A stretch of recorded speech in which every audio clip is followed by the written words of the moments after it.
Greetings everyone, my name is Kaddu. I'm the CEO of the African Wildlife Foundation. My guest today is Elizabeth Wathuti, who is an environment and climate activist.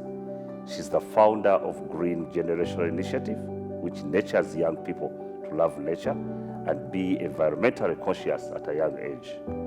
Head of campaigns at Wangari Maathai Foundation and coordinator of Diama Green Space. She's also a recipient of Wangari Maathai Scholarship Award, Green Climate Fund Climate Youth Champion, and a regional finalist for Africa for the UN Young Champions of the Earth 2019. Welcome, Elizabeth. Thank you so much. I know we've met. This is, I think, the third time. I've been following your work. You're really a true champion of conservation and a very good example of the young Africans and aspirational to us as a different generation from yours. But I would like you to start from telling us, like any leader, beginning from what is formed you earlier as a person and what inspired you. What is that fired you up to shape you as a person you are today? I was greatly inspired by my love for nature, having grown up in the most forested region in Kenya. And also I have learned the art of turning my anger into a hunger to want to do something about challenges like deforestation. And thirdly, I've also been inspired by great people like the late Professor Wangari Maathai, who was actually a member of parliament at a time when I was growing up and when I got a chance to plant my first tree at the age of 7.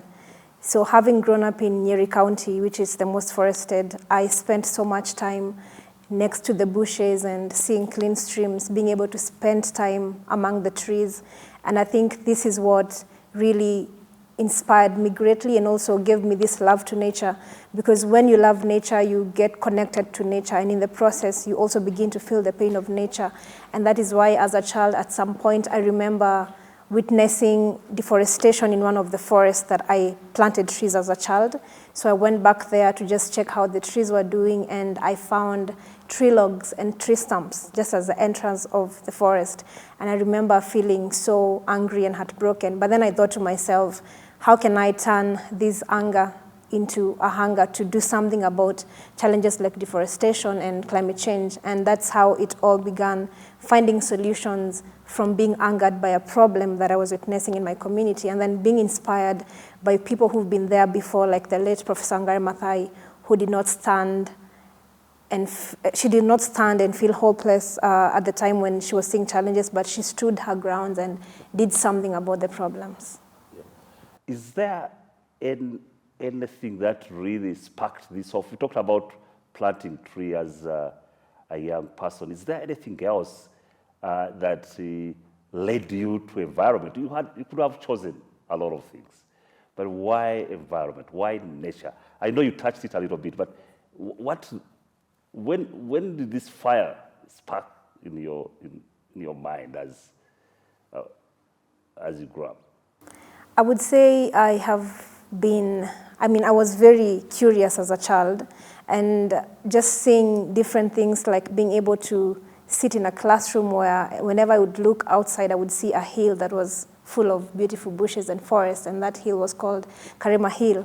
And I think during this time, I also wanted to really learn more. And it's just that love for the environment was sparked and also continued to be fueled more by the fact that I also joined the environmental club in primary school. It used to be called the Weather and Environment Club. And it's through that club that we continued to plant trees in the same hill. And we used to do a lot of visits in the forest. I remember during the public holidays, we used to spend time next to the fastest river in Africa. Most people don't know about it. It's called Gura River. It just flows close to home. But back then, we were not even allowed to go there on our own because it was so dangerous. But today, the water levels have gone down and it's no longer flowing in the same speed. But this stream, spending time there even for an hour, is something that I loved doing every day. And I think this same love has stuck with me all through, because even when I went to my high school, I remember reviving the environment club once again. And then we continued to grow more trees in the school farm. And I remember we were also engaging in other activities like out of the school compound. And this is the same thing that continued to live in me, because I think having that experiential learning as a child, despite the fact that I loved nature, but something happened, I was able to engage in activities that would make me co-create with nature at the same time. So I think that's why that same love and connection with nature has stayed with me up until today. From that experience, where do you think conversations or experiences could be put forward to a number of young Africans who are growing up in cities, perhaps who have never had a chance to see your experiences of a river, of planting a tree? How do we bottle that experience and be able to explain to young Africans that, look, this nature, connection to nature is real, it's important, and it's really something that is helpful to your life and your future? Yeah, we can use experiential learning to explain to any young African about this connection to nature, regardless of where they come from. They don't have to come from the most forested region, but again, we can learn from one another, and all of us are inspired differently by the environment. I might have been inspired by growing up in a forested place. I've met young people who have been inspired by growing up in a place where there were no trees, but they want to see trees in their compound. They've grown up in a place where they used to hear that there were wild animals, but they want to begin seeing those wild animals again. So that sparks them to do something to be able to make sure that they're regenerating the environment. So it can be any type of inspiration. And I think the fact that we are right now seeing so many young people stepping up to be able to conserve the environment, it reminds us that we can actually continue to activate young people to identify with challenges. Because I think the best way to solve any problem right now is to address it from the root, to look at the challenges, but then not stop at the challenges, but step up and do something differently. And right now, what we're seeing with most young people, there's of course that fear of the future caused by climate change. And that's where we see the problem. And then of course, there's the outrage and there's the anger. Most people are feeling heartbroken. They're feeling afraid of how is the world going to look like in 20 years. But what we can do is to not stop at the outrage. We can use our reactions and then turn them into action and then get everybody to spark a whole movement of people who are stepping up to do something. And I think that's where it all begins, from identifying the problem and then not sitting back and feeling hopeless, but stepping up and trying to find a solution and beginning to work on it. Excellent. And I can't help but ask you, because as a Ugandan living in the city of Nairobi, what I find inspirational is in Nairobi Park. Something I don't have in Kampala, or something Dar es Salaam doesn't have, Accra, Lagos. They don't have this. And I've always asked myself, where are we going wrong in conserving Nairobi? Why is it so hard for us to get the message of Nairobi Park, which is the center of the city, and mobilize young people that this park is important. It needs to be protected. You need to come and join us in that fight, in that work, in that message, in that movement. Where do you see that going? How do you see that going? Are young people in Nairobi, is it easier for young people in Nairobi to participate? Is it harder? Where is the gap? I would say it's very easy for young people in Nairobi to participate, and they are actually participating. But the big gap is that we are stuck in a system that's working against us. And this is the political and economic system. We are seeing a lot of young people who are engaged in conservation, and most of these works are happening in the parks, in the school compounds around Nairobi.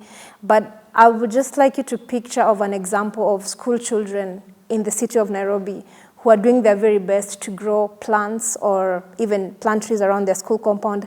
But right outside their school gates, then they see big corporations and governments, cutting down trees in the parks and in the cities. So it shows that there's actually a whole system that is working against the young people as well. So it's beyond the young people doing what they are doing best, but it's also about how is the system also working towards making sure that our green spaces are protected, our parks are protected, and that the limited resources we have, like the trees in the cities and this green space in the park that we've just mentioned, Nairobi National Park, are well protected, because it has to be two-way. We are doing individual responsibility, but there's also the systems that need to also make sure that they're not undermining efforts of young people, but they're actually complementing, and that we are all working together to make sure that we are protecting these resources. Let's talk about these past 2 years, because as a leader of a conservation organization here, it felt differently. I mean, we've gone through amounts of challenges.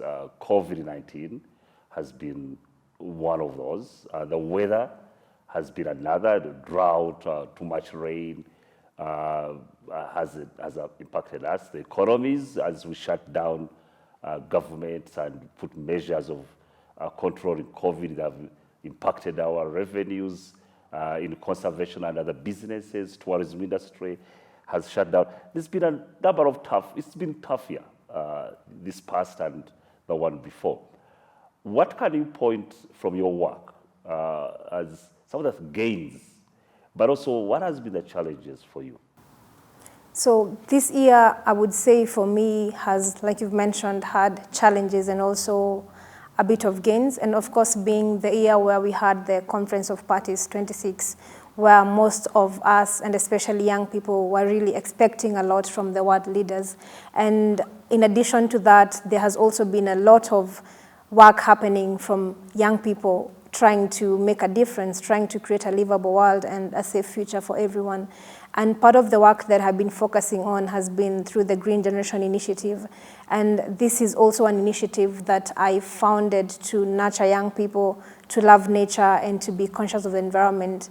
And it's greatly inspired by how I grew up, which I've just shared with you, because I realized that we need to get young people to have experiential learning and not just tell them about climate change, not just tell them about conservation, but they need to be involved in the process. They also need to understand what is it that they can do. Because just recently I was reading some statistics from Avas saying that 75% of young people are feeling afraid of how the future is going to look like as a result of climate change. And of course, this is what we usually call eco-anxiety. And this is something that shows that we can actually turn this eco-anxiety into a movement of young people who are actually working on solutions.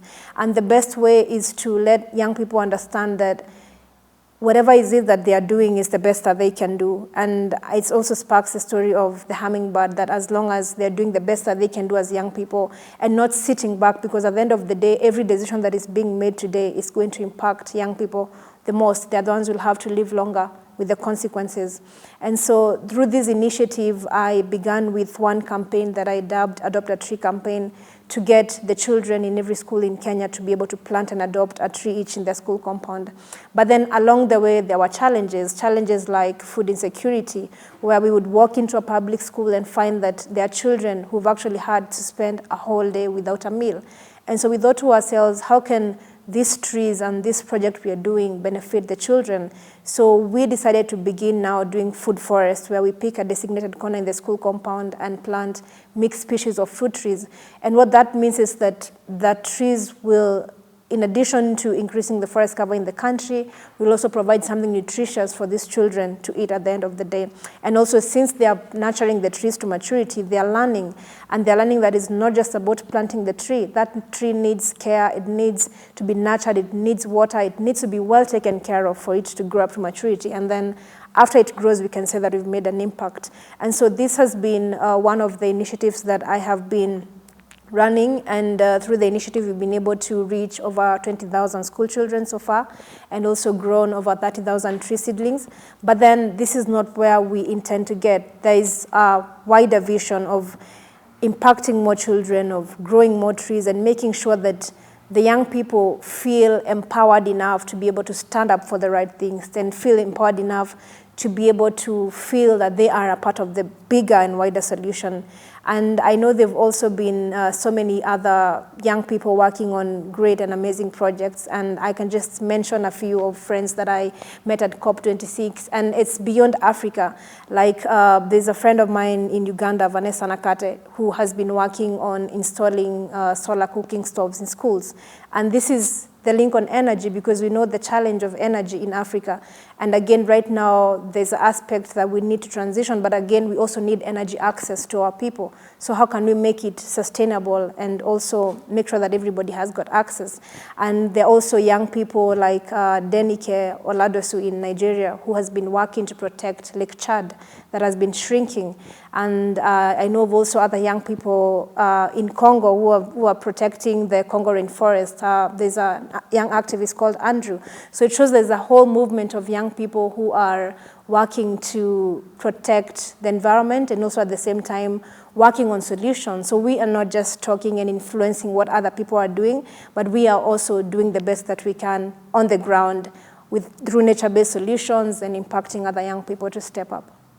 Yeah, I'm really happy, exciting that the quotation you've just mentioned of young people feeling the heat, that really their future is almost lost if nature, you said 50%? 75%. 75%. Yes.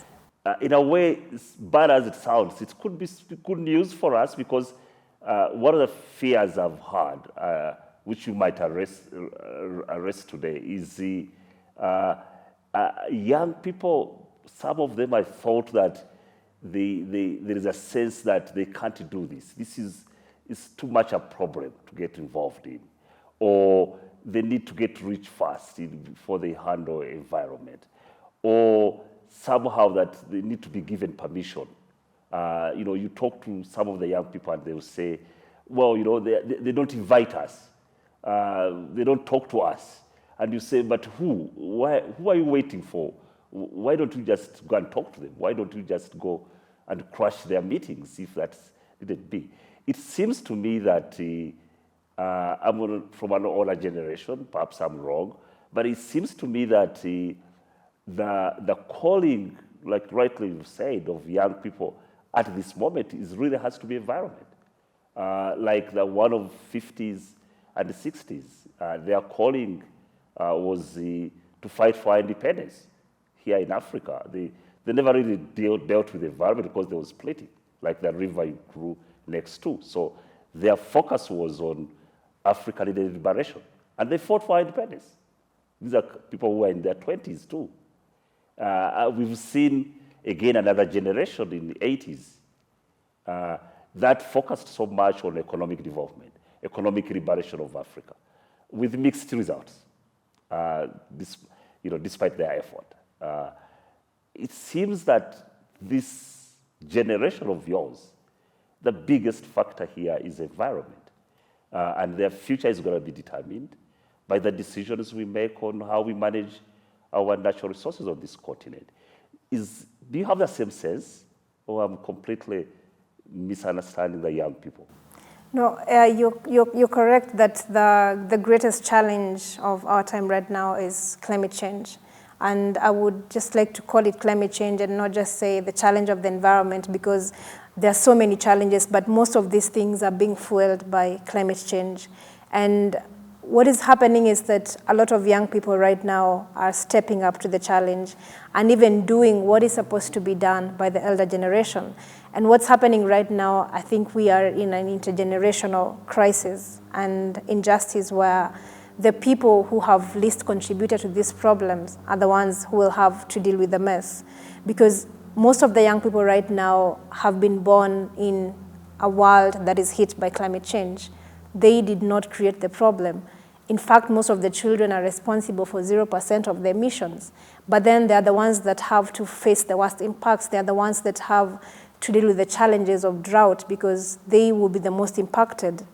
I have been to a place like in Samburu, and I mentioned this at the World Leader Summit, where I saw it with my own eyes, a woman and her 3 children who had to walk for over 12 miles to look for water. Most of the time, these are things that we read in books and we just hear of people saying them or we watch in the news, but then these are things that are happening in reality. And these are really young children and they have to walk back home, but even when they find the water, they were actually hand digging a well to get water, and this water was not even safe for consumption. This water was really dirty, and we could actually even smell the water, but that's all that she had to drink. And the thought of where she will get water the next day with her 3 children is really challenging. So looking at all these challenges that will impact the young people the most, this is why the young people are stepping up. And I think, again, they have realized that the elder generations have also continued to betray, because the young people are stepping up to do so much right now. And there are people in power that have more power, they have resources, they have everything it takes to do much more to address the climate crisis. But still, every time we are speaking up and demanding for this urgent action, we don't see much coming up from these people in power. And yet, we still continue to do the best that we can. And so this is where the eco-anxiety as well is coming in, because we know that the future is bleak, but we know that something can be done and should be done to make sure that the crisis is addressed right now, but still we don't see these things being done. And even sometimes when we are asked to give our voices, we give our voices, but then our voices and our ideas and the things we contribute are not being put in place in the real decision-making platforms. So how is it that we will say that we are, believing in young people, we will say that the young people give us hope for the future, and yet what they are bringing forward and what they are saying that they need to see to be able to have that hopeful future is not being implemented in the wider conversation, because climate change is beyond the borders. It calls for every country in the world to do something. And just looking at Africa, Africa is only responsible for less than 5% of the global greenhouse gas emissions. There are countries that are responsible for 80% of historical emissions, but still they will not step up to provide climate justice for Africa.